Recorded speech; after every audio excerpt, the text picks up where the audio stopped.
Wrestling fans, I'm Dan Mirade. And this is the man of the hour, Leo Rush. It was all over BostonWrestling.com and our social media. But Leo, brother, they got to check out some of this merch.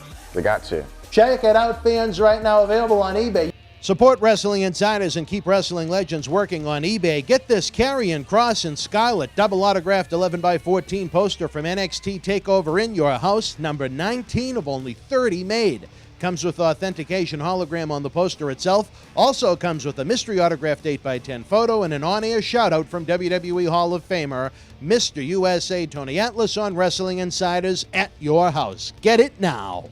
Boston Wrestling Sports in the MWF explodes into a new year with professional wrestling content galore and need you to join our family. Every Tuesday night at 10 p.m. after our Monday Night Raw review, it's Wrestling Insiders at your house with WWE Hall of Famer Mr. USA Tony Atlas. Wednesday nights at 10 p.m. after NXT and AEW, join rotating legends on Wrestling Insiders Special Edition. Every Thursday night at 10 p.m. after our NXT and Dynamite review, it's Marty Jannetty's no-holds-barred sex, drugs, and rock and roll journey on Wrestling Insiders Party with Marty. Friday night after SmackDown, don't miss John Cena Sr.'s Wrestling Insiders Fabulous Fridays. Plus, look for classic clips, history videos, bonus live episodes, pay-per-view watch-alongs, and more. For less than a cup of coffee at Starbucks, get early ad-free access to our Wrestling Insider talk shows, our acclaimed studio shoot interview DVD library, and help keep wrestling legends working during the worst of times. Join our growing family at patreon.com/Boston Wrestling. Expect the unexpected in 2021. This is Mick Foley. This is Harley Race. This is Shelton Benjamin. This is Mr. Wonderful Paul Orndorff. This is the Monster Abyss. And this is Daniel Bryan. This is JBL, and you're watching the MWF. Be there live.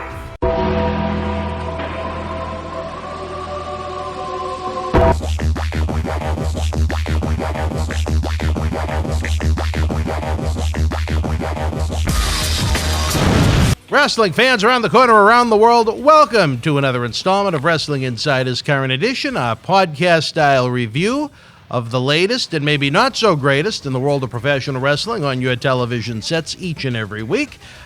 Tonight we look back at the March 10th, 2021 editions of WWE NXT and AEW Dynamite from sunny Florida. I wish I was still there. It's so warm out. After my trip to the post office, I almost feel like I'm still in Florida. The boys were getting a little sweaty downstairs as the Melrose post office is leaving a lot to be desired. It was a 50-minute wait for me to manage to stand through the lunchtime and then actually get through the line to have great packages mailed. But that's a different story for a different time. Dan Mirade here along with longtime Boston Wrestling MWF associate, Mr. Dave Carter. The countdown to WrestleMania is on. I can't wait to get back to Florida, the Sunshine State. Yes, beautiful sir. Tampa, Florida for WrestleMania weekend. We are working on putting together our Wrestle House with a plethora of great guests for TV shoots, live episodes, cyber autograph signings, and all that good stuff. A lot is happening here in Boston Wrestling. A lot of great videos are coming your way. Don't forget, at the top of the hour, 10 p.m., it is Wrestling Insiders Party with Marty as Marty Jannetty returns. This week, we discuss in-depth WrestleMania 5, the event that took place in April 1989 at Trump Plaza in Atlantic City, New Jersey. Marty discusses Shawn Michaels' meltdown the night before the event. Their first WrestleMania, as a matter of fact. His interactions with Donald Trump for the first time. Some issues between Rick Rude and the Ultimate Warrior, and much more, all at 10 p.m. tonight, the top of the hour. Subscribe to this great channel and click the little notification button. You'll never miss an episode, and this is one certainly worth watching. We've had great episodes this week already with Tony Atlas and Jerry Saggs of the Nasty Boys you can catch up on in the archives. Even though the nightlife, baby, the coronavirus is still slowing it down. I can't go to see Andy Wong at midnight anymore at Kowloon like I used to. I can't enjoy a late-night movie anymore. But one thing that makes me smile is that the Boston Wrestling eBay store is open 24/7 worldwide. It is a great place for you to enhance your professional wrestling memorabilia collection and keep wrestling legends working at the same time. Also, as long as you have an internet connection and you want to do a good deed, if you don't just want to be a friend of the show, if you want to be an extended member of the family, head on over to patreon.com/Boston Wrestling, where you get early, ad-free access to all 4 of our in-studio shoot interview talk shows each week. You get access to our world-renowned studio shoot interview DVD library that's been seen by millions online and millions on the Howard Stern Show. You get Patreon-exclusive content, and maybe most important, you help keep the wrestling legends working. You help us keep the lights on. Again, patreon.com/Boston Wrestling. All kinds of great perks, all for less than a cup of overpriced coffee down at Starbucks. I think I got all the cheap plugs in. I am hot. I am tired. I have opened the front door here at the studio. I know Howard Miller was not happy with me. We almost had to arm wrestle over it, but in the end I won. And now, Dave, I pass the baton to you. Which of these, not one but 2 outstanding programs are we going to review first? Outstanding, huh? All right. You must be excited. Not you really, but excited. It sounded good. We're going to go we're going to go NXT first from March 10th, 2021. And we kicked it off with Finn Balor arriving, and then Io Shirai and Toni Storm arriving. They're basically, because their big matches are tonight for the titles. So they showed that as they were entering the building, obviously earlier on in the day. And then we got to the ring, and it was William Regal standing in the middle. He has 2 game-changing announcements. They play a video package of the first one, and it's going to be TakeOver Stand and Deliver. It will be 2 nights, April 7th and 8th. I'll let you talk about that first, about the first one. Did you like that? Do you think it's too much? I like the idea. I just think it's the wrong week to do it. I think people are going to be tired of wrestling by the time WrestleMania comes around if they keep throwing these specials out. Yeah, you have Hall of Fame April 6th, then you got the 7th and 8th of that, then you got SmackDown Friday, then you got WrestleMania Saturday, Sunday, then you got Raw Monday. And Raw the day before that, Hall of Fame. Oh, my God, that's right. Yeah. Oh, my God. That's literally a long It's too much. time. Too much, Yeah. even for me. Now, do you think there'll be 2-hour NXTs?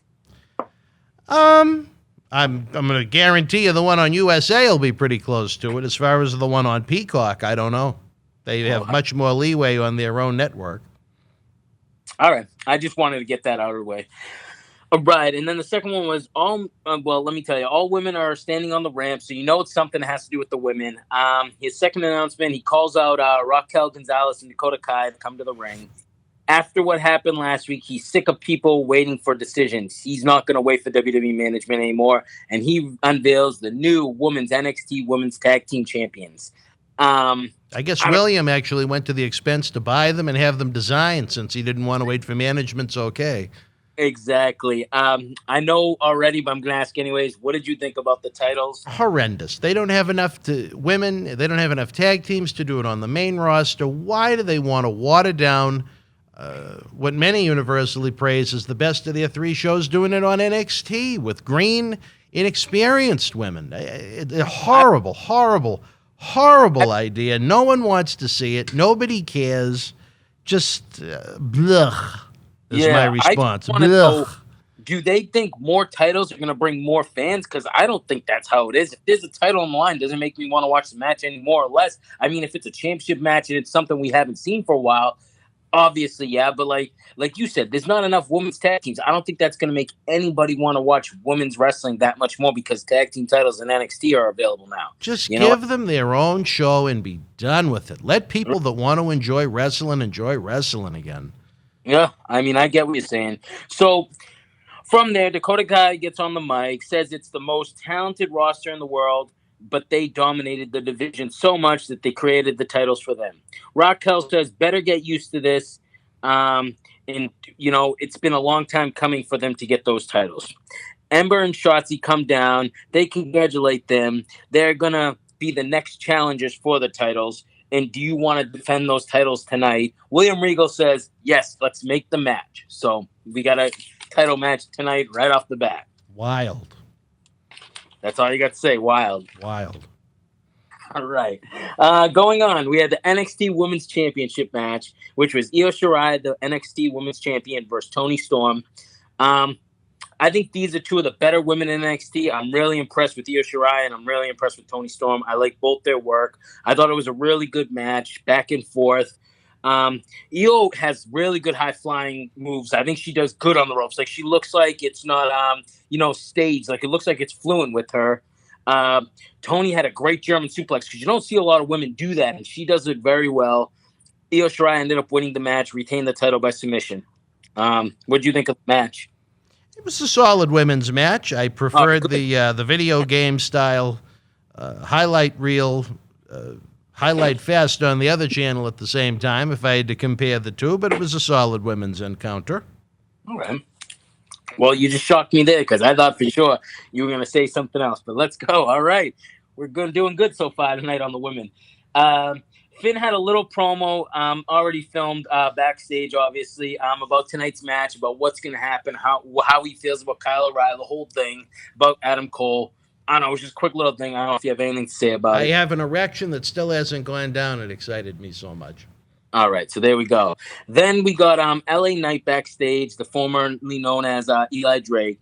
People thought last week was going to be his return, but it wouldn't happen unless it's going to be on his dime. But guess what? Next week, he's going to be having his first debut match in NXT. As he's saying, if Bronson Reed comes out and freaking grabs him by the throat and basically wishes him luck for next week's match. I don't know. I don't know why. Is that starting? You think that's going to end up starting a feud there or what? Because he's going to face someone else, obviously, next week. Well, they didn't start it for no reason, so I imagine, I don't know if that'll be his starting point next week on NXT, but I think they'll get there at some point, if maybe even like TakeOver. I don't like it because Bronson Reed's got he's got potential. You like him? Yeah, I do. And you're bringing in LA Knight, and who are you going to have lose? You know what I'm saying? It's tough. That's a tough match. I don't know. That's why I was saying, do you think they're going to do that right off the bat? But anyways, we got Jake Atlas versus Pete Dunne with Oney Lorcan and Danny Burch with him. Decent match. I really liked it. Pete Dunne is in fantastic shape. He used this COVID time to get in phenomenal shape. I don't know if you've seen those pictures of what he looked like before COVID and now. Whew, he looks great. Good for him getting in shape. He used his time wisely. Pete Dunne ended up winning by submission. Decent match. I like Jake Atlas too. I think he's talented, but on a cruiserweight level. Pete Dunne got on the mic and said everybody wants to step their game up. He made a name in the UK. He's the best wrestler in the world. Dare anyone to challenge him? So then that's it. I'm guessing he's setting forth. I'm guessing they're going to go with that now. What did you think of the match? What do you think of Pete Dunne? Did you actually see the pictures that I'm talking about? No, I didn't see the before and after photos that you seem to be speaking of, like it was a Jenny Craig commercial. But it was. He's in great shape now. I know that. His work is good. I thought the match with Atlas was solid. It served its point. He had a reasonably good talent in there to make Dunne look good. Mission accomplished. Hell yeah. All right. Wait, hold on, Dave. This cord again. Let me hear you, kid. Nope. All right. That's not it. Let me try the other direction. Try it again. Yes. All right. You're back in business. All right. NXT, baby. From there, we got Imperium backstage, calls Thatcher out and tells him to take his place, basically telling him to join Imperium, which is so weird because they were talking about Killian Dane last week, so I don't know what happened there. You know what I mean? I don't know where they went with that. What do you think of that? That could be growing leaps and bounds. Who knows? But it's weird because remember last week they were trying to get Killian Dane. They go away from that, and now they're, I don't know, weird, very weird. From there, we get probably your favorite promo of the night. It was a Leon Ruff promo backstage. It's no luck. He's worked for everything he's gotten so far in NXT. Next week, he's gonna face Swerve Scott and show him that nothing has to do with luck. Is how tough he is. I don't know. Your promo. Anything to say about Leon Ruff? I like Swerve Scott. Okay, and he wasn't even part of the promo, but yes, sir. All right. From there, we got the NXT Tag Team Women's match. Raquel Gonzalez and Dakota Kai, who are the champions, versus Ember Moon and Shotzi Blackheart. I really enjoyed the match. I know you probably, I don't know yet. I'm waiting for your opinion because I know you're probably going to crap all over me, but I thought it was a great match, honestly. I thought they all worked good together. Nothing looked rehearsed. Nothing looked staged. It looked like they had good flow in it. So, To me, it was a good match. That's how I judge it now because we see so many bad women matches. I thought this was really good. Shotzi and Ember actually take the titles from Raquel. They pin them. I was shocked about that. I never thought for sure. I never thought at all that they were going to be able to beat them right now because they just put the titles on them. But I'm guessing because later on in the night, you see what happens between Io Shirai and Raquel, which we'll get there. What did you think of the match? What do you think about them? I had more than enough women's wrestling at this point. So you were already womaned I was out. The match zoned out. So you didn't even okay. I would say because it wasn't bad. I thought it was pretty good. It was just nothing I wanted to see. It was like one of those French art films that I'm sure are very good, but I have no interest in sitting through one of those either. All right. Well, all right. Nothing else to say about that. Then we get the same kind of promo that Finn Balor did earlier in the night. We get Adam Cole promo about the whole thing, the match, about everything that's going with Undisputed Era and things like that. Quick promo. Not much to say about it other than it was a promo. I don't know if you have anything to add to it. Nope. All right. Simple. I like it. You're very talkative tonight. So we go backstage and we see all the women celebrating backstage for the new women's tag team titles. Candice and Nikki are shown back walking away from it, and Gargano says it should have been you guys. And then Austin Theory asks, "Did you pay off the therapist?" Gargano says, "You need to fight Loomis." And he admits that he did pay her off, and then he gets upset. He starts crying, and then Gargano starts egging him on, saying Loomis said this, Loomis said that. So then he's determined to fight Loomis now. I don't like it. I didn't like any of this at all. I thought it's ridiculous how they're using Austin Theory, and I think it's ridiculous how they're using Johnny Gargano. Like we have established, he shouldn't be doing this, and Austin Theory shouldn't be doing that. They should be on their own separate ways. They don't need each other. What about you? They're just turning it into a WWE sports entertainment show, and that's not a good thing. It's only going to turn more people off than they already have. All right. There you go. You're very quick tonight. Xia Li versus Kaden Carter was the next match. I love Xia Li. I think she's fantastic. Great. She looks good. Her entrance is top-notch. Kaden Carter's pretty good, too.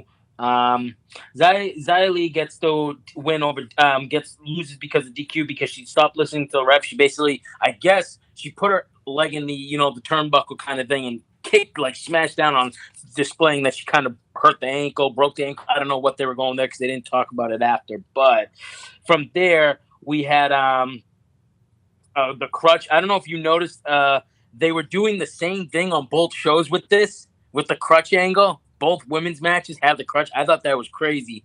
Boa ends up getting involved and takes the crutch, ends up getting punched out. He's over there selling for the women. Big mess. He's the Reginald of NXT. Yeah, right? Why would he? I didn't like that at all, but did you notice that on both shows? Yes, I sure did. Okay. It was just so weird. I don't know. What did you think of the segment, anything? I was happy for the next one to begin. There we go. You're very quick, man. Holy crap, I can't even turn my page. From there, we get the returning of Jordan Devlin promo. He's talking about how finally his travel ban is lifted. They're lucky for NXT that he's going to be back. It's not good for Escobar, though. He's coming next week to take the NXT Cruiserweight title that he never lost. It's cool to see Jordan Devlin. I'm a big fan of him. I think he's a great worker. Yeah, I'm happy to see him back. He's one of my favorites in NXT. I don't know how quick. I imagine if they've already filmed the promo, he's probably already here. But I would maybe set up some kind of a dual ladder match, almost like they did with Razor Ramon and Shawn Michaels during the 2-night takeover extravaganza in mid-April. That's good. That's good right there. I didn't even think that's good booking right there. I like that. That's definitely good. From there, we get a Zoe Stark promo. Talks about how she's always been a fan. She's worked so hard to get here, and she's a powerhouse. Showed some stuff of her lifting, some of her background. At least she's been a fan, which was pretty cool. Yeah, that's great. All right. Whatever. Big Zoe Stark fan.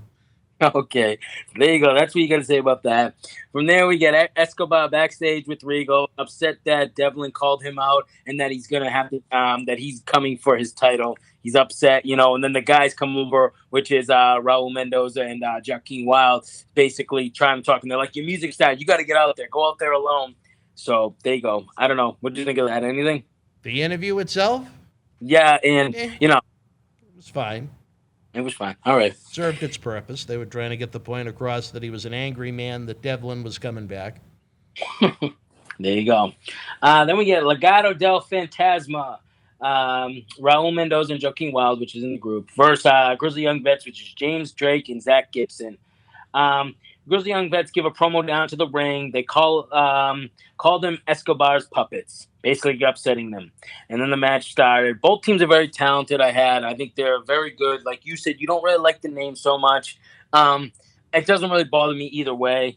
During the match, we have the astronauts show up. Did you seen that, right? The astronauts? I was ready to go to outer space. I was so excited. Okay, I just want to make sure. So they show up, which is obviously MSK.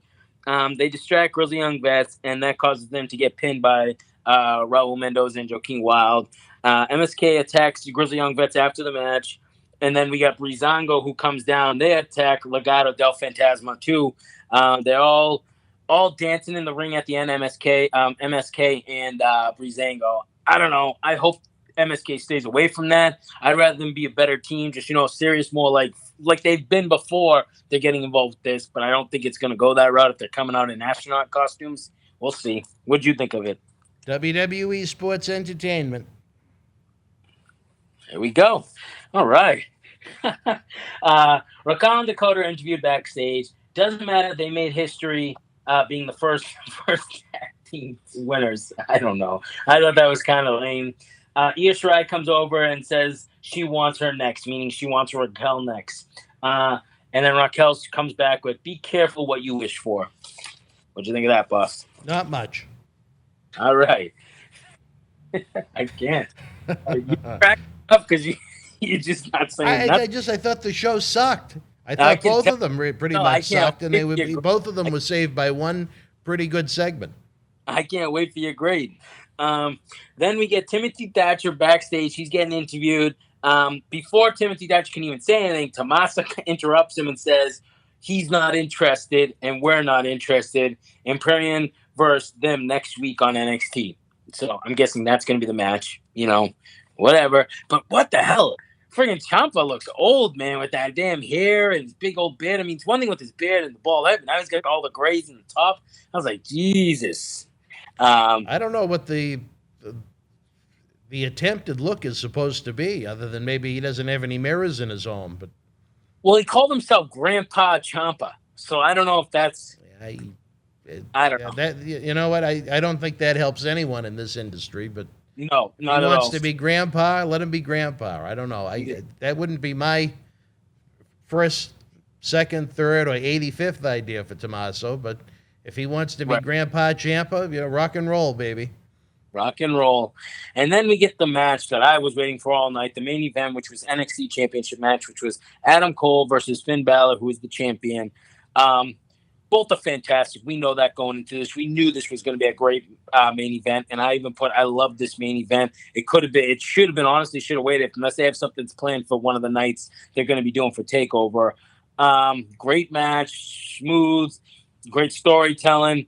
Kyle O'Reilly ends up showing up, distracts Cole, and Finn takes advantage of the match. Finn ends up retaining the title by pinfall, getting the coup de grace because of Kyle O'Reilly's distraction. Kyle gets in the ring, looks at Cole. Cole ends up going for the low blow like he did to Roderick. O'Reilly catches his arm and just goes crazy. And Cole just starts beating the crap out of him all over the place.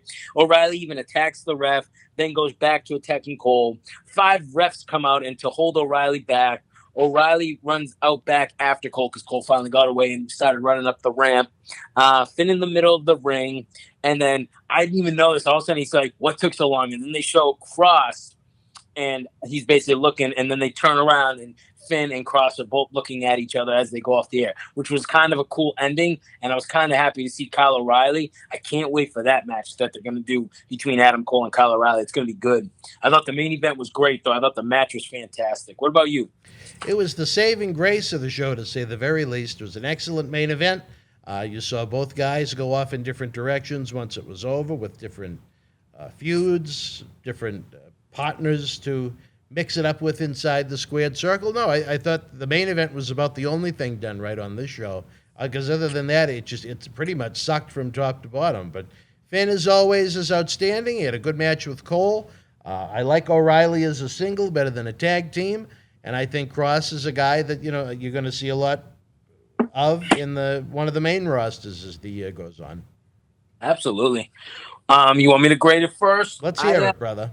I gave it a middle of the road. I gave it a 5 out of 10 because, like I said, I really enjoyed the 2 women's matches. I didn't mind them. And I also enjoyed the main event. And I like that James Devlin's back. So I thought middle of the road was good. I wasn't hating this as much. Well, not even close to as much as you did. So what was your grade? I gave it a 5 too. So I don't. Oh, that's not. If you like so much, how come you didn't give it a higher grade? I guess is my because question. I think a 5 out of 10 is a pretty reasonable thing. That's not the worst. It's not the best. It's middle of the road. You know what I mean? I don't think that's bad. Usually middle. Well, it was watchable, but it's not something I'll go watch back again. Other than that, made me the main event. You know what I mean? But the main event can't make me go out of 8 or 9 out of 10. I mean, come on. That's not how we grade it. And if it wasn't for that main event, my rating would have been very, very, very low. But, that was the saving grace to me. What was it before that? I probably would have given it a 3. Holy crap. All right. Well, there you go. Maybe I'd grade it. It was a waste of time. I was bored the whole night. I couldn't wait for it to get over until the main event began. Well, if you thought that was, I can't wait to hear about AEW then. Well, but I'm sure neither of these shows are going to compare to the fun, action, and excitement we're going to have this Saturday night live on the YouTube channel, roughly 8 p.m. What is the big extravaganza we're going to be doing the watch along with? The Impact Wrestling's finest. Impact Sacrifice, available on the Impact Plus app if you want to watch along with us. Oh, I can't wait for it. I'm excited. It's going to be a big one.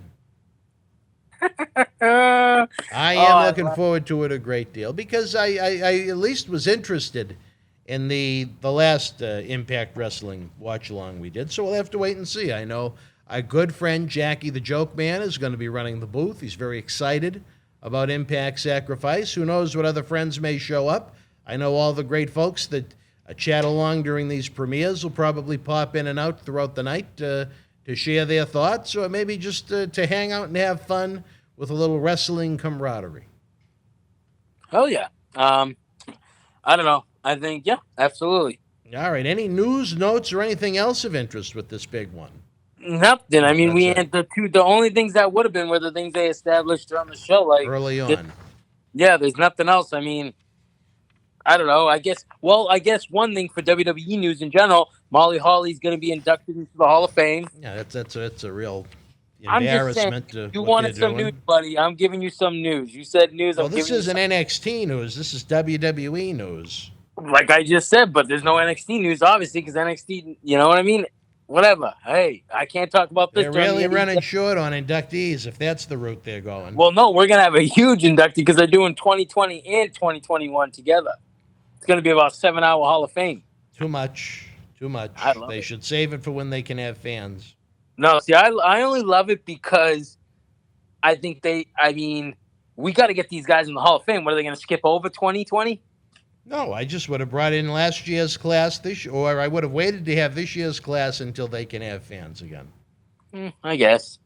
If they're going to do it Zoom style, I'm really not all that interested. Or if they're going to do it I don't know if they're going to do it at the Thunderdome or wherever the hell they're going to do it. They'll do it somewhere nice. You know, WWE ain't going to be like that. They're top notch. Yeah.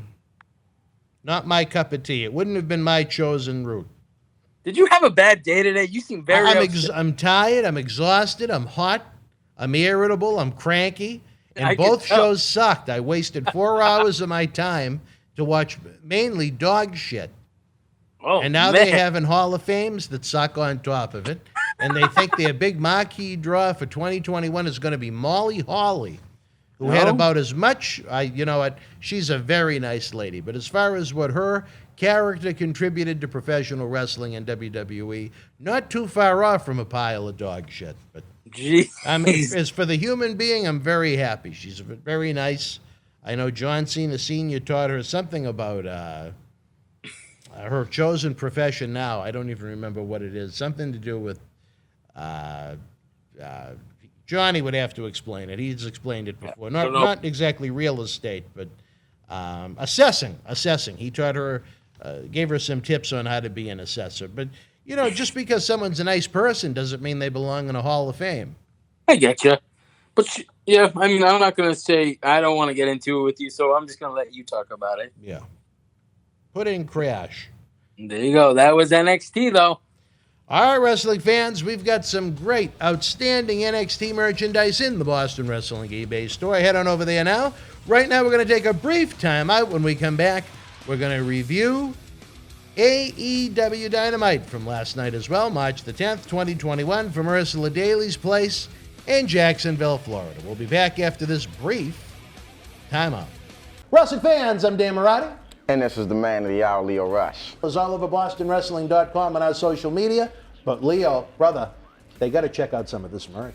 They got to. Check it out, fans, right now available on eBay. You can add this to your collection. Support Wrestling Insiders and keep wrestling legends working on eBay. Get this WWE NXT TakeOver War Games 2020 11x14 limited edition autograph poster signed by everyone on the event. Number 23 of only 100 made. Includes signatures from the Undisputed Era, Johnny Gargano, Damian Priest, Tommaso Ciampa, Timothy Thatcher, Io Shirai, Tony Storm, Rhea Ripley, Dexter, Loomis, and more. Comes with authentication hologram on the back of the poster. Also comes with mystery autographed 8x10 and an on-air shout-out from WWE Hall of Famer Mr. USA Tony Atlas on Wrestling Insiders at your house. Get it now. Wrestling fans, welcome back. We at least I guess I did. I butchered NXT a little bit. I only shared my thoughts honestly, as only I can do. Dave is much more upbeat and optimistic about the world of professional wrestling in 2021. I guess that's what makes this dynamic so interesting. We talked NXT. Now it's time for a little AEW Dynamite. Let it explode. Let it explode, and it did. We got a lot of explosions, I guess. We kicked it off with Rey Fenix coming down to the ring with Pac versus Matt Jackson with Nick Jackson. This was actually a really good match. I enjoyed it. I thought for sure they weren't going to be a sell fest, which they did sell a little bit, which I was shocked. I thought it was pretty good. Matt Jackson as a singles was actually believable too. I enjoyed it. Phoenix ran across the ropes. I thought that was really cool. I've never seen anybody. He literally ran across the ropes. It was nuts on the top rope like that. I've never really seen anybody do that before. Rey Fenix ended up getting the win with I don't even know what his finish is called, but it was powerful looking. It was nice. It was like almost like a angle slam coming into like a, I don't know, like a, you know what I'm saying? One of those Spanish moves, yeah. Jesus. No, I'm just saying I couldn't, you know what I mean? But anyways, it was great. He won by pinfall, which I was shocked. I did not think Rey Fenix was going to come and win, but it was good. What did you think of the match? No, a lot of good action in the match, as much as I'm kind of teasing. I would have liked a little bit more selling. I would have liked it to have been a longer match and get rid of some of the garbage that was on this show, as there was a lot of garbage on this show. But for an opening match, I thought it was very good. I thought it was much better than what was going on USA, that's for sure. A lot of promo on this show. From there, we got Eddie Kingston and John Moxley sitting in a house, I'm guessing, or something.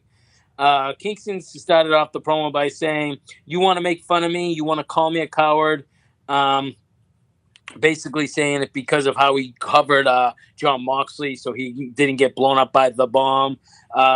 He said he felt the heat in the ring.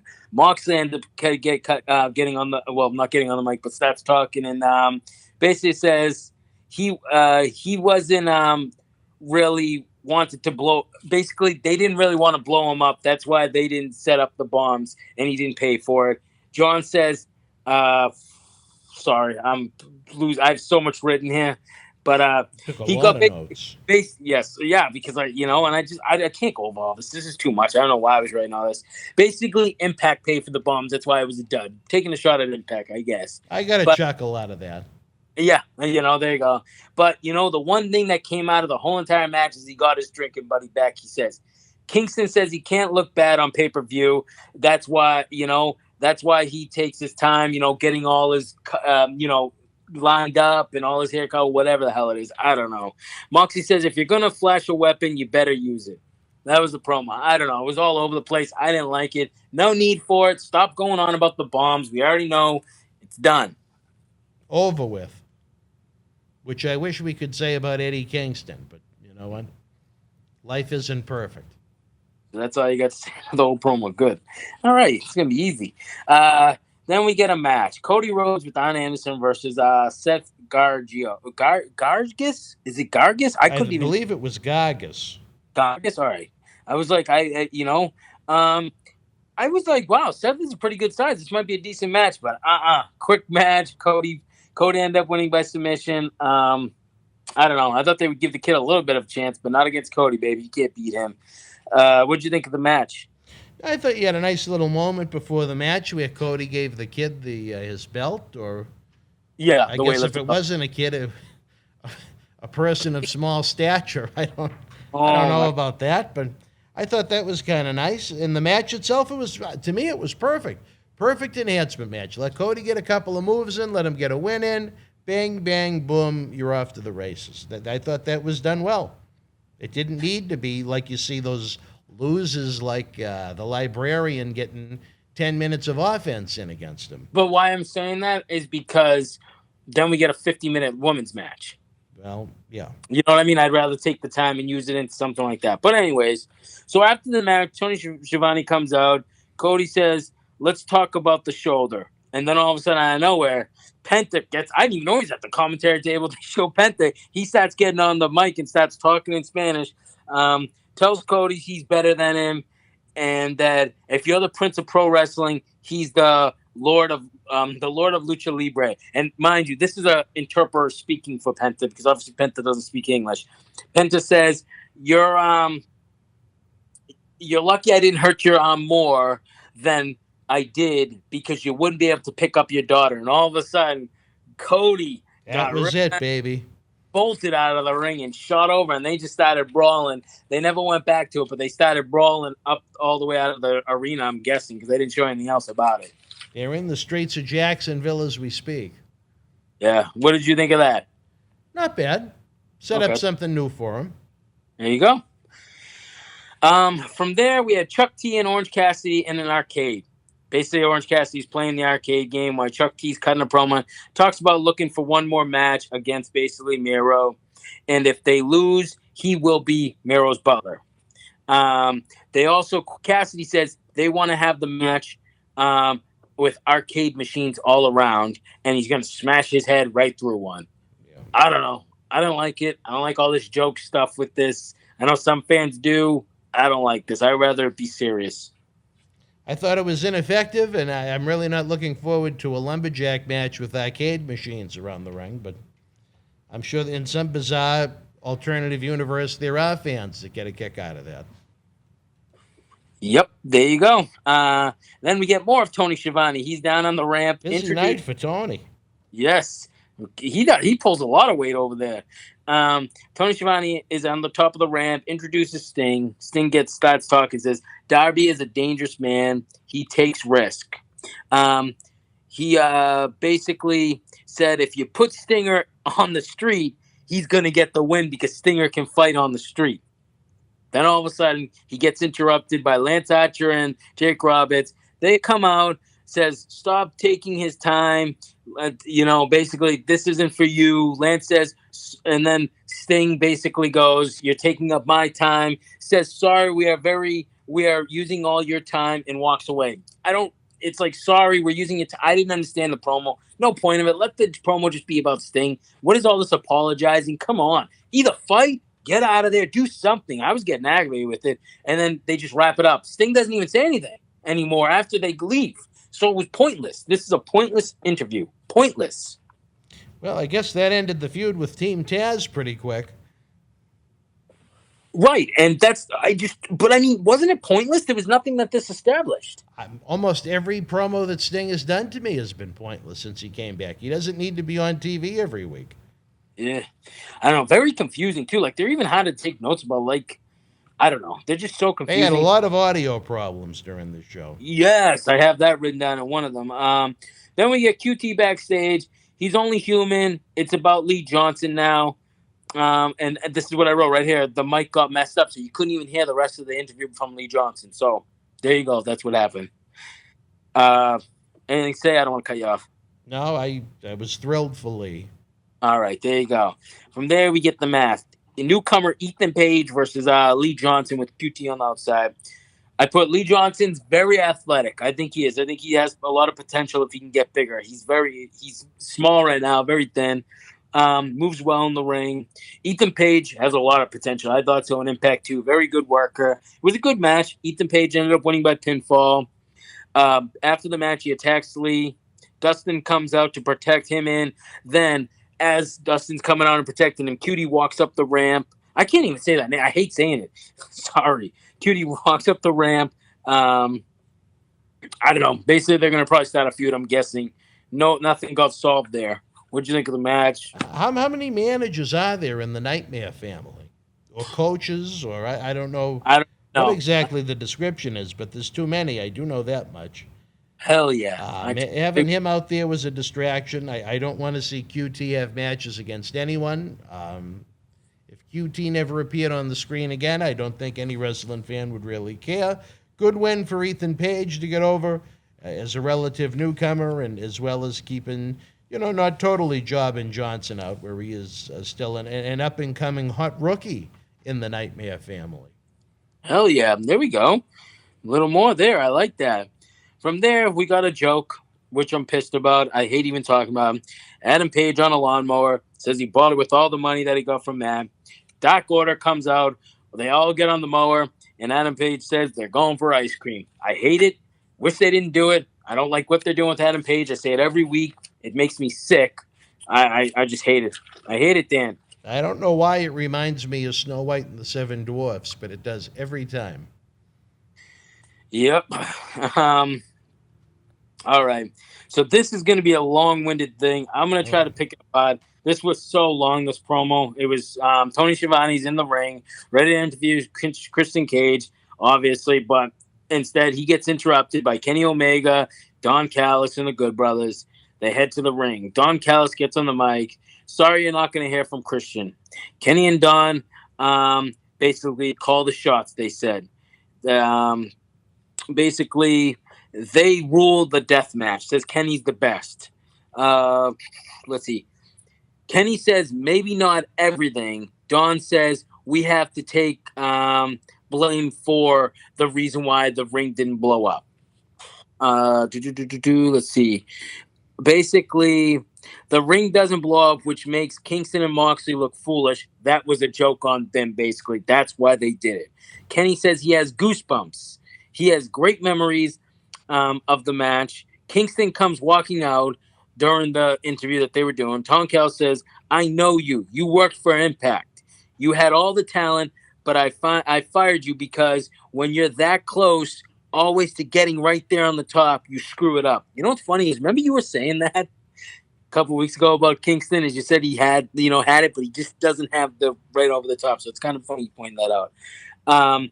And that's why nothing's ever happened, and you missed your moment. I hope there's many more that he misses. Right? I'm sorry, guys, that's listening, watching along, listening. I'm just trying to go through so it doesn't take so long. You're going through the same audio issues that Lee Johnson ran into. There's just so much here. Kenny is making fun of it because it's just the ring blowing up. Kenny says, you want me to do it? He finally does it and starts getting attacked by the Good Brothers. Moxley comes out and helps out. Christian Cage comes out, gets in the ring, and goes face-to-face with Omega, which obviously they're probably going to be starting a feud. We get Kenny puts his hand out for Christian to shave. Cage doesn't do that. He ends up trying to go for the kill switch. As he's going for the kill switch, Don Callis pulls the legs out from Kenny Omega so he can slide out of the ring.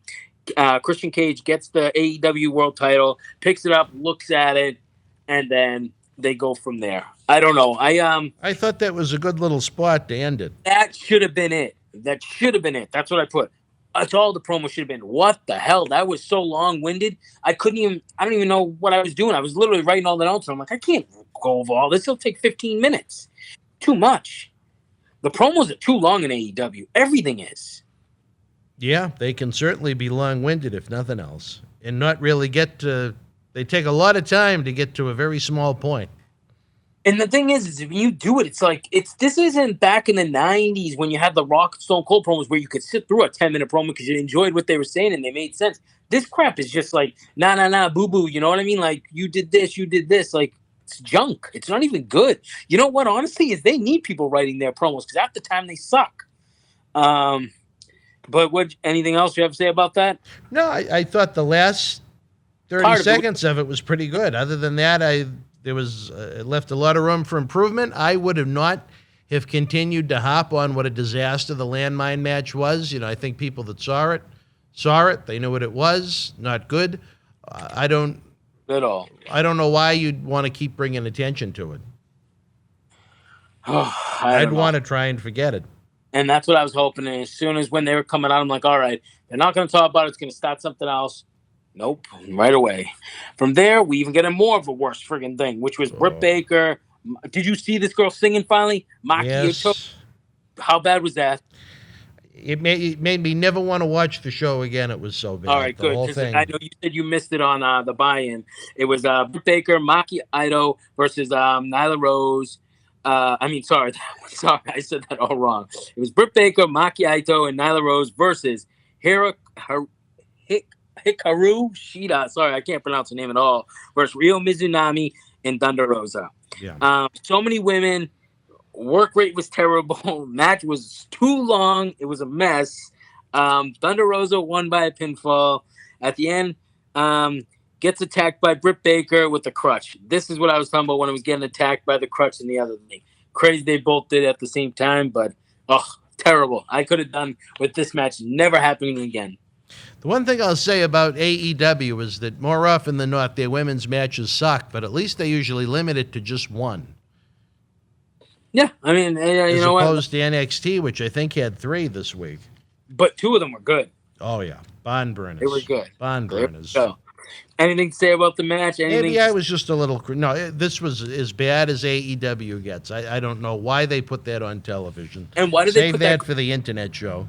And why do they put that girl singing? That's a joke. Imagine, think about it. We're not wrestling fans, and we're just flipping through channels, and we tune on and turn that on.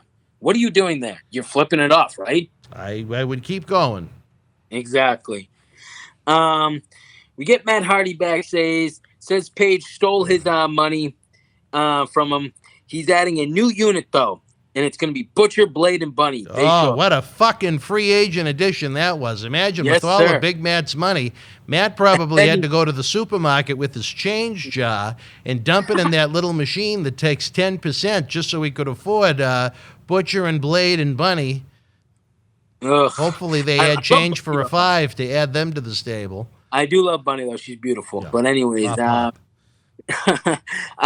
he says the 4 of you will fight at Evolution on what's it?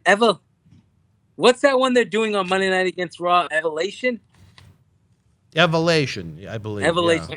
I called it Evolution. Evolution on Monday, April 1st. So he says they're all gonna fight, but he doesn't say against who. That was the promo. I don't know. I don't like this. What Matt's doing. I didn't like any of this. What about you? No, I am not a big fan of Big Money. I think he does not help Private Party. I have very little interest in the Butcher, the Blade, the Candlestick Maker, anyone else that has anything to do with any of these people. It's just it was an overbooked mess to me. There's no chemistry. There's nothing between these people. Why do they put them together? Other than the fact it seems like they want to try and get as many human beings on TV as possible each week is the only logical explanation I can come to. And I don't think people that have limited ability to contribute should be on TV every week. But again, that's one man's opinion. I totally agree. And then we probably got the match of the night, which was actually, it probably was the match of the night. TNT Championship match. Scorpio Sky versus Darby Allin, who's the champion. Scorpio's great. I said, great match, good flow. Darby's very small, but he's very good in the ring. So it's so hard to not like him, even though his size. Long match, though. Darby ended up winning with the roll-up. At the end of the match, Scorpio Sky attacked Darby. 4 reps are trying to break a hold that Scorpio put him in. After they finally get him off, Scorpio just starts smiling. His hands are shaking. I thought the match was good. I like this. I don't know if I want to see Scorpio Sky, though, like this. I'm not sure yet. We'll see where they go with it. What did you think of it? I thought it was a good match. I felt like It ended just as I was getting into it. The heel turn is a good way for Sky to show a little bit more personality as opposed to that garbage with SCU when they go out looking like imbeciles. I think a serious Scorpio Sky, that, it's probably right now at the peak of his career as far as his in-ring ability goes. I would try and push him as much as the fans would enjoy it. And I thought last night was a very good showing for him. Darby, the take back to me is very, I like the character itself. It's just the problem is he's just such a slight guy. It's hard to take him with a lot of credibility, but the match itself overall, it was a good match. There you go. Finally, that was more than you probably said all night. Then the main event, which was not a main event, it was just a big promo, another one, the Inner Circle War Council. I know you were looking forward to this. Oh, yeah. They come out.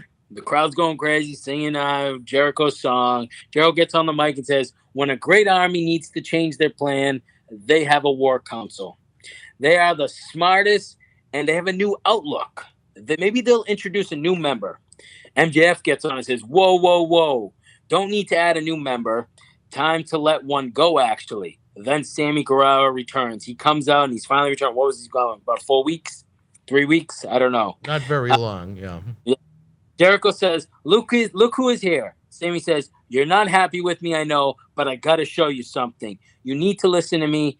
And then basically puts on this, it was like a hidden camera he was setting up in their backstage locker room, whatever. And it's basically MJF in the locker room saying,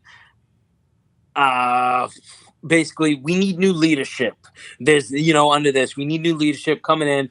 And MJ says, I didn't want you to find out this way. Basically, after they showed the tape, he says, I didn't want you finding out this way. And they turn around and look at MJF, basically all the crowd. Look at all the people because they're basically all turned facing Jericho like they're going to turn on Jericho. But then they all turn around and look at MJF. MJF. Jericho says, you don't think we already took a notice on this and knew that this was going to happen?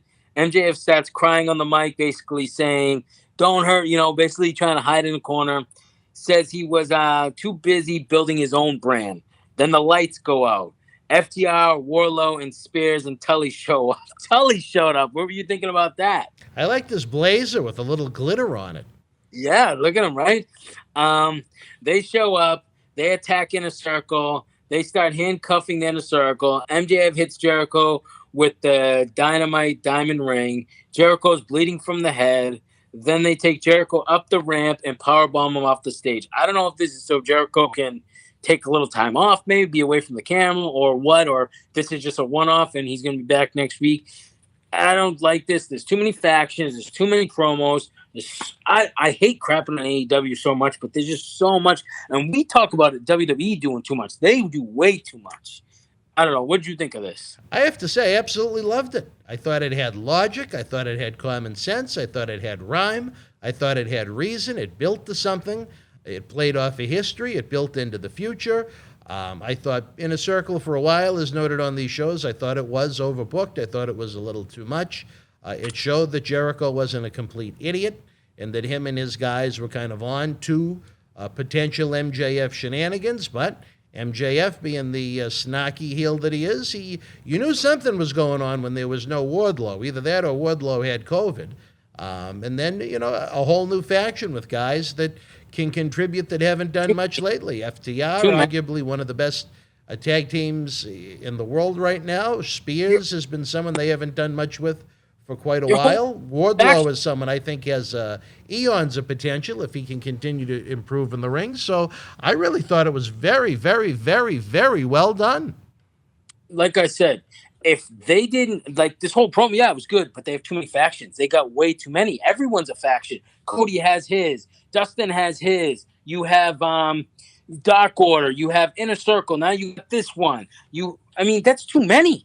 There's too many factions. They need a house cleaning more than anything in that company. But you know what I'm saying? Half of the bodies they have, they could do without. Right. I'm just saying that. And no, Taz has one too. That's 6 factions. That's too many. I'm not necessarily opposed to the factions. Again, if there's rhyme, reason, in the execution, the Dark Order would be bye-bye. Yeah, but that's not The ever going top over. two I like. I do understand Right. what you I'm mean, though, not- because it felt like they had the Kenny Omega and Gallows and Anderson and Impact That's faction in the middle of the show. But that's a faction too. That's 7 now. That's what I'm saying. I'm not opposed to having a couple. They have 7 factions. Who's coming in next? The Truth Commission? Who knows? Los Maybe Mariquas? it's already there. Why not? DOA? Right? Who else? I'm just saying that's too much. I'm not saying I didn't like what they did. I just wish it wasn't another faction because that's what it's going to be now. I don't know what they're going to call MJFs, but it's going to be another faction. He's going to recruit more people, and then basically you're going to have just faction versus faction member. You know what I'm saying? And I don't know if that's the route to go. To me, I just think, like with as I've mentioned, the Rhodes one, there's too many non-wrestlers involved in it. I think Right. if you have a faction that is, on point and focused, that's different than just let's throw everybody and their mother into it just to say they're part of the group. but I mean, I don't know. Like I think of like Evolution. How awesome was that faction? That was a good faction. You know what I'm saying? Yeah. Things like that. This is, I don't know. To me, it's junk. But whatever. People are gonna hate on it. I know it. But whatever. I don't care. It's my opinion. What did you grade the show? Do you want me to go? I'll give it first. I gave it a 3 out of 10. I thought it was terrible. Really? Wow. I hated the show, Dan. I hated writing about it. I hated writing the promos. I hated sitting there listening to these promos. They were garbage. The only thing I liked was the Scorpio Sky match. That was it. I didn't like anything. I thought the promos were too long. I mean, whatever. But that Jericho thing should not finish the show. Stupid. Well, I thought that was a good angle to end the show. Look at all the branches on the tree, so to speak, that you have coming out of it to end it. But when you have 8 promos during the show before that, it's too much. Promo heavy, sure. I'll give you that. It's too much. I don't want to. I want to see a match. I want to see some wrestling. I tune into a wrestling program.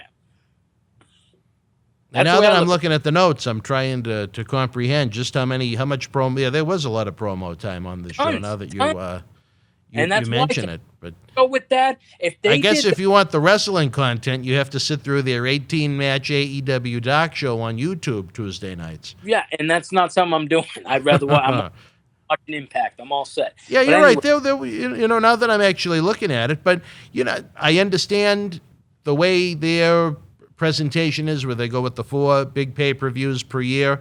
Last night was almost the reboot for the quote-unquote new season, headed into the May pay-per-views. So, as much as I would have preferred more wrestling, I guess I can understand the reset of all the new storylines and such. But it Whatever didn't take away from the.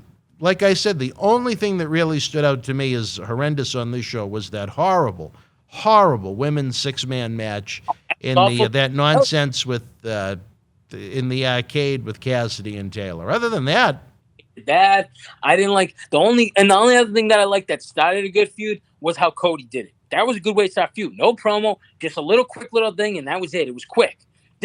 Are you kidding me? I'm telling you, Kenny Omega's promo thing with the whole story thing was probably 20 minutes long. it was too long. You're right.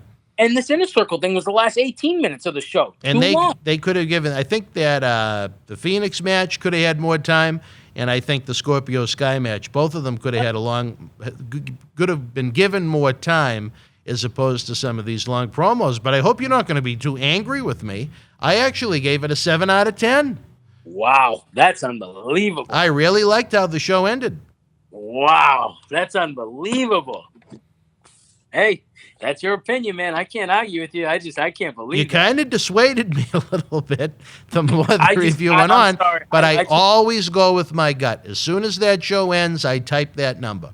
And that's good. That's what you got to do. And I did right away. I literally I was done, and I'm like, this show was terrible. I just too promo happy, too much. If they did that Inner Circle promo middle of the show and finished with the Scorpio Sky or whatever match, cool. I probably would have gave it higher. But I had already sat through a Kenny Omega. I had already sat there through 6, 7 other ones, and I'm done. I'm done. Let me ask you this: which show did you watch first? I watch NXT. Always NXT first. I wonder if that had something to do with it, because I find sometimes the second one drags for me. It's too much.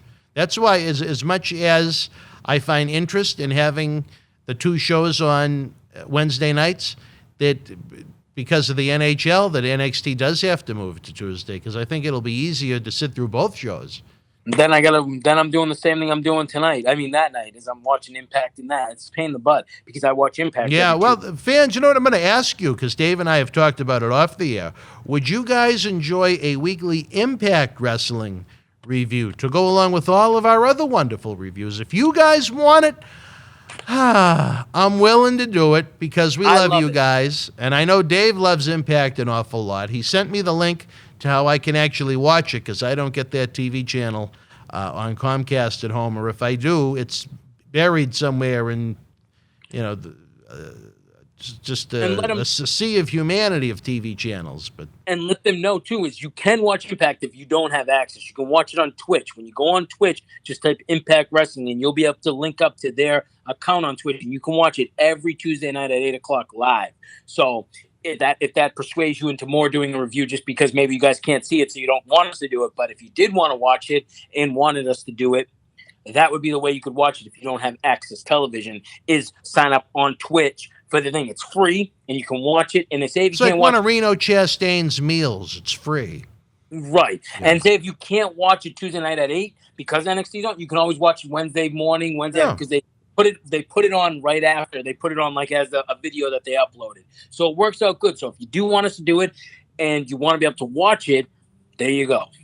I think ultimately at some point we need to have enough fans that contribute to the cause where you can leave your work outside of wrestling and we can just do watch-alongs every night. Hell yeah. That would be awesome. That's it. Just nothing but watch-alongs and studio shoot interviews along with my history videos. And everybody will be happy. Absolutely. All right, fans, we are running out of time on this one. I just took a look at the clock. It is really closing in on 10 p.m. right now. Don't forget, Marty Jannetty, the future WWE Hall of Famer, will be back with Wrestling Insider's Party with Marty. His no-holds-barred sex, drugs, and rock and roll look at the 80s and 90s continues when we break down the event that was WrestleMania 5, the Rockers' first WrestleMania. Marty discusses Shawn's meltdown the night before due to an issue he had with his wife. They talk about putting the match together with Hakeem and Big Boss Man, the Twin Towers, interacting with Donald Trump, whose Trump Plaza hosted WrestleMania 4 and 5. He discusses Rick Rude's issues with Ultimate Warrior and tons of great little anecdotes from the year that was 1989 in the World Wrestling Federation. It's a good one. And then don't forget, tomorrow night after SmackDown, as the lights in the Thunderdome go dim, you know whose dome is lighting up, baby. He's got that Gorilla Glue ready. We're talking about John Cena Sr., where we discuss Bobby Lashley as the new WWE champion, potential happenings at WrestleMania, and much, much more. So for my partner in crime, Dave Carter, we will be back. The next time they see us, Dave, it won't even be for a review. It'll be for our Impact Sacrifice Watch-Along, Saturday night at 8 p.m., LIVE Live. Don't sound too excited. Oh, sorry. I didn't know you wanted me to say that. I was feeding you, brother. I was feeding you. That's all right. That's all right. Yes, sir. I can't wait. Saturday night. Let's go. Saturday night's a great night to fight. I guess that's going to probably push out our weekend review show. How long do the Impact Plus pay-per-views usually go, Dave? Just so I can have an idea. It's about 2 hours and 45 minutes. So I should probably bump our weekend review show to 11 p.m. They only have 5 matches, so I don't know. That's all they have, 5 matches right now. So I don't know if it's going to go that long. The last one I watched that was just on the Impact Plus, that isn't considered a pay-per-view, it was about 2 hours and 40 minutes. I'm going to play the safe side, and I say the weekend review show will bump it to 11 o'clock this week. Just to be safe. Hell yeah. All right. For Dave Carter, I'm Dan Mirade. Folks, don't forget the eBay store. It's open 24/7 if you want to help keep Wrestling Legends working. Along with that early ad-free access, the Acclaimed Studio Shoot Interview DVD library, Patreon exclusives, and more. Howard Miller is even loving it. Head on over to patreon.com/Boston Wrestling. For Dave Carter, I'm Dan Mirade. We'll see you at the top of the hour with Marty Jannetty. The World Wrestling Federation was live for a matinee event at the Meadowlands in East Rutherford, New Jersey, Sunday, March the 11th, 1990. In the opening contest, Al Perez beat Paul Roma. Greg the Hammer Valentine with the win over Sam Houston. Ravishing Rick Rude defeated Tito Santana. The Bushwhackers victorious over the Bolsheviks. WWF Tag Team Champions, the Colossal Connection, Andre the Giant and Haku, retained the titles over the Hart Foundation. Dusty Rhodes beat Macho King Randy Savage via countout. And in the main event, Jake the Snake Roberts with the win over Million Dollar Man Ted DiBiase, with the Big Boss Man as the guest referee. If you were in East Rutherford Live, share your memories in the comment section below. Use the links in the description box to keep Wrestling Legends working in our eBay store and on our acclaimed Patreon streaming service so we can bring you more interactive superstar shoot interviews to relive the good old days of professional wrestling. Check it out. Boston wrestling sports in the MWF explodes into a new year with professional wrestling content galore and need you to join our family. Every Tuesday night at 10 p.m. after our Monday Night Raw review, it's Wrestling Insiders at your house with WWE Hall of Famer Mr. USA Tony Atlas. Wednesday nights at 10 p.m. after NXT and AEW, join rotating legends on Wrestling Insiders Special Edition. Every Thursday night at 10 p.m. after our NXT and Dynamite review, it's Marty Jannetty's no-holds-barred sex, drugs, and rock and roll journey on Wrestling Insiders Party with Marty. Friday night after SmackDown, don't miss John Cena Sr.'s Wrestling Insiders Fabulous Fridays. Plus, look for classic clips, history videos, bonus live episodes, pay-per-view watch-alongs, and more. For less than a cup of coffee at Starbucks, get early ad-free access to our Wrestling Insider talk shows, our acclaimed studio shoot interview DVD library, and help keep Wrestling Legends working during the worst of times. Join our growing family at patreon.com/Boston Wrestling. Expect the unexpected in 2021.